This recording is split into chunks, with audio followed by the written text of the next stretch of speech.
Ассаляму алейкум достар, сіздермен Айгүл Жасан, менің каналыма қош келдіңіздер. Бүгін сіздерге өте қарапайым, қолжетімді заттардан жасалатын өте жұмсақ, нәзік кекстің жасалу жолымен бөлісемін, менімен бірге болыңыздар. Ол үшін ең алдымен ыдысқа 3 жұмыртқаны саламыз. Одан кейін үстіне 100 грамм шекерді қосып, екеуін жақсылап миксерлейміз.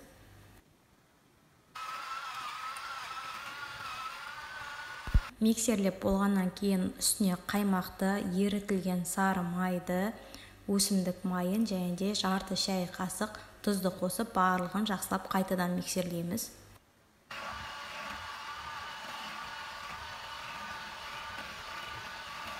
Одан кейін ұнның үстіне жарты шай қасық соданы және де 1 шай қасық қопсытқышты қосып, үшеуін жақсылап електен өткізіп, сұйық массамызға қосамыз. Одан соң үстіне 3 шай қасық какаоны қосамыз.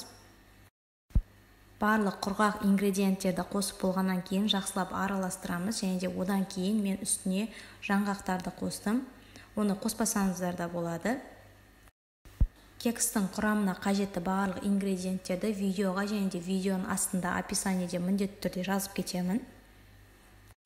Енді табамызға сары май жағып, дайын болған массамызды құйып, 180 градуста қызып тұрған пешке 25-30 минутқа пісуге саламыз. Пирог өте биік, дәмді болып пісіп шығады. Сіздер де міндетті түрде дайындап көріңіздер. Жасалу жолы өте оңай, құрамына қажетті заттарды өте қолжетімді. Сіздерге ұнайды деген сенімдемін.